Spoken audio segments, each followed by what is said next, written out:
So I made the decision this morning not to carry on with the patio, and that's because tomorrow we're going to have the new windows installed, and it wouldn't really allow me enough time to mess about with it, and there's a lot of work to do. But while we're here, I'll just show you again what my ideas are. So forget the plant pots on top, although one or two may make an appearance. Don't forget there's going to be a table and chairs on here. I've now definitely got enough slabs because I forgot about this one. There's another one there, so that's great. So I've definitely got enough now. So next weekend, hopefully, if I've got the time, Saturday and Sunday, because I'm going to need both days, I'm going to make an attempt at this. And I talked about moving in rocks and that. And this is just, it's not even the mock-up really. I've just found 3 of the rocks that I brought back with me, which are quite mucky at the moment. Just to put them like that, just to show you what I was talking about the other day when I was talking about pinch points. So that's to kind of squeeze you through, and it kind of, funnily enough, it makes you want to walk through that section. But there'll be a lot of messing about to do with that. And as I said, the plant pots won't be there. That plant pot there, without the round circly bit, that was found under a hedge and was rescued. And I love it because it's lived a life. Look at that. That's lived a life. Somebody said, was I going to take the top off? And this is only a concrete cast one. And I says, no, that's where the beauty lies. People don't understand sometimes that that's where the beauty lies. It's all good and well having a nice pot like this one here, but it's not got a lot of character really compared to that one over there. That's got a lot of life, that one. And I love it. So that came here. And it's got Anamanthia lessoniana, the grass in there. And it was split, and it's not, I don't think it's doing very well there. Just at the time I split it, it wasn't a great time. Oh, it is still alive, it's fine. It's going to be absolutely fine. So I've not done anything with it yet. And I did say that I would probably have another attempt at the pond. And although we've said many times, or I've said many times, the pond is now done, it's not. I've redone some of it, as I said I would in my last video. And here we go. This is what I've done. And I love it. I did like the Scottish cobbles as they were.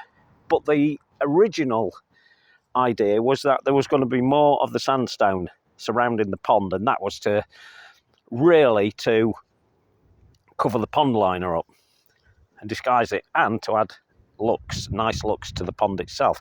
So we've put some more in, as you can see, there and there, that's in, and then just there near the frog there, I've put more rocks in there, or rather sandstone, and that is looking absolutely superb. So I've been wandering around looking at it this morning. It's been absolutely freezing doing this job, but I decided today was the day.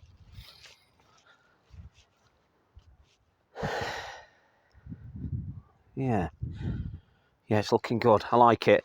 And I wanted to keep the cobbles, the Scottish cobbles, because I was going to put some in anyway. And I said before that I was going to use different sized gravel.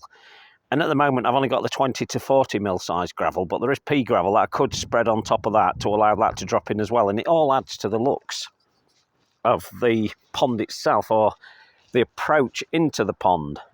It all makes a difference if you add these different sizes and different textures, and it does, it really looks good. Now what I've done as well, as I've said before, is we created a section here. So that cobbled section there, that's where the water overspills.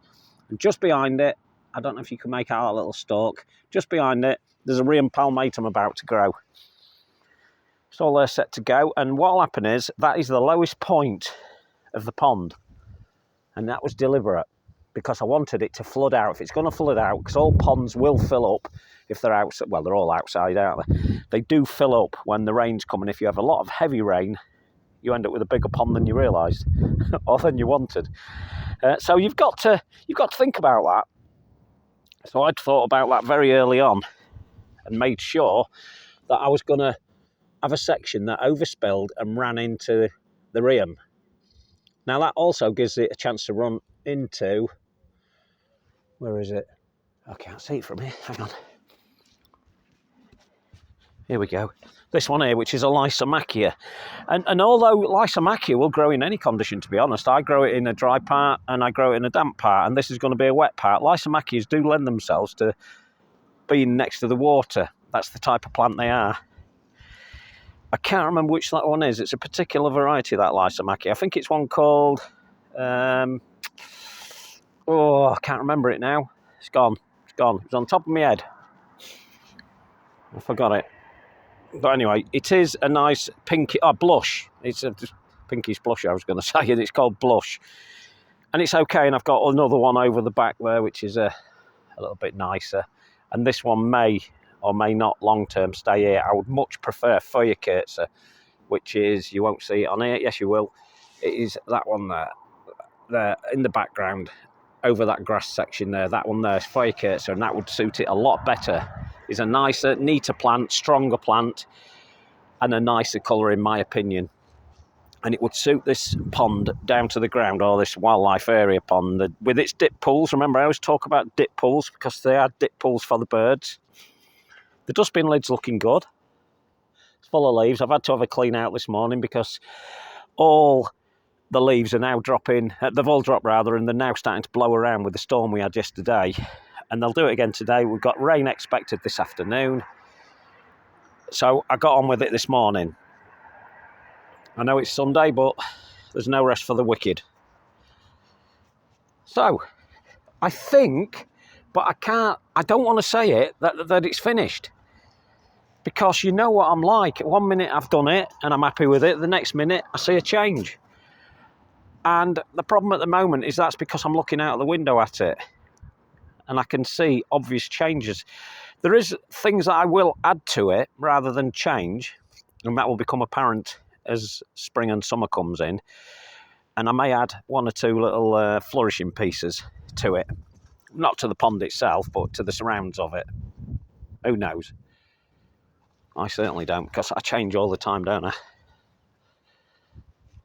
So it's looking really nice. It works. It's going to work for the animals, hopefully. They're going to be able to come down this grass bank here, because it's not so obvious here, but this is a bank, and it goes right up there to about maybe 3 or 4 foot higher at the back than it is where I'm sat at the moment. And then they'll get down off the grass, over the little brick edging, onto the gravel, and they'll be nice and safe on there. They'll be able to get onto that water, take some water out without actually drowning. We've got that little causeway where Donald is at the minute. You can just make that out. That little causeway there runs across, so if they so wish, they can wander across there. And that'll also be nice for them.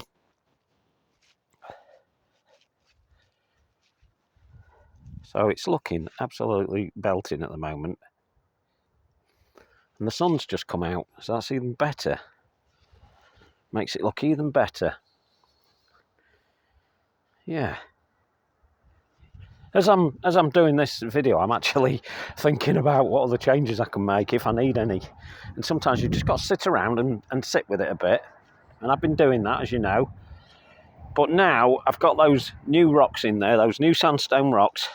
I'm a lot happier. As I said earlier, I was happy with the cobbles. They look really, really good. But they look even better now. And just remember, this garden hasn't started growing around it, so it will soften it up. It'll soften all the edges up.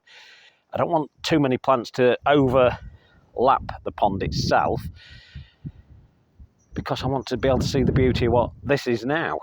But when that tree above it, when that corylus comes into leaf, all the plants come out, the grasses start doing their things, there's some swaying going on next to it. It's going to look stunning.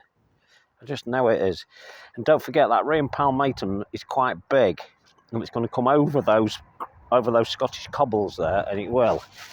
The ones there, it will come over those. It's a big leaf. It was last year. It was 2 foot. Each leaf was 2 foot wide.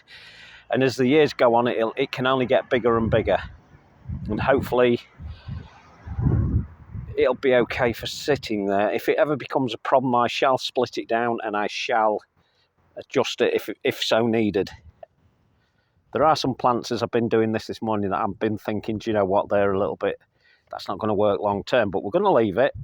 I've done the moving around in last September, and there are one or two little things I can change here.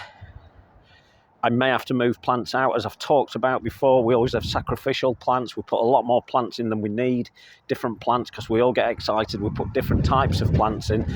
I try and have plants that sort of complement each other, so complementary plants, and plants to complement the wildness of this. I love that little pinus. That's contorta, and that's pumila.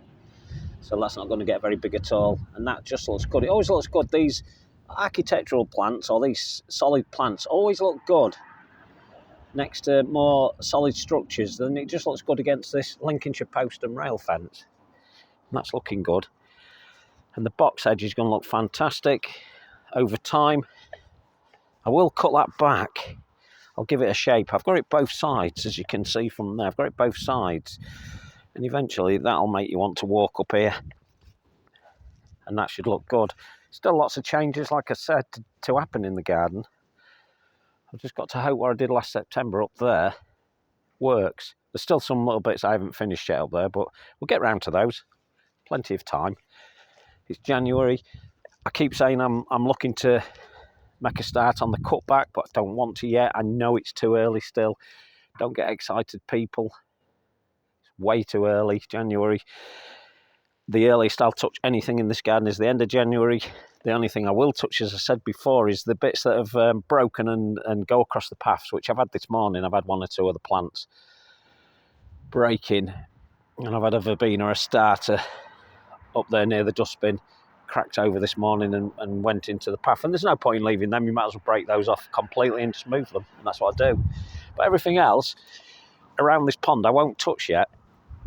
There is another reason for not touching them straight away, and that's because when you've got a new garden, you forget what you've got in it, and you forget what you've put in it, and it's so easily done. I do it all the time. I forget what I've done, what I've put there, and then suddenly I'll be thinking, oh, there's a gap there, and I'll dig it, and pop, up comes something that I put in there last year and I completely forgot about.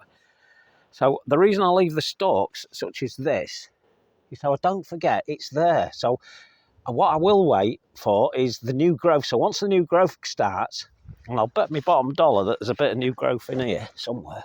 Yeah, there you go. So there's new growth there, starting already, and then I shall cut back there, and then the new growth will take over, so I don't forget it's there. But if you start cutting these things way too early, you'll end up with something different. What am I trying to say? I'm trying to say don't dig them up too early, because what'll happen is you forget what's there, you'll dig them out, and then you'll end up with a different type of garden that you didn't intend to have, because the plants you wanted you'd put in, but now you've took them back out. I'm waffling, aren't I? Sure, waffling. So there you go. There you go. Hope you like that. I appreciate all your comments. It's great. It's great that you're interacting. It's great that I'm inspiring as well. That's what I intended to do. I hope to keep inspiring. I like your comments. But as I've said before, I don't need any design advice. As you know, I'm pretty good on my own. But I'm pleased to hear that I'm inspiring some of you, and that you're achieving different things that you didn't think you could achieve. So that's great as well. And it is relatively easy. And why waste money on landscapers when you can do it yourself? Bit of hard work. That's all it takes. So that looks great. So there's not a lot else to do or say on this matter.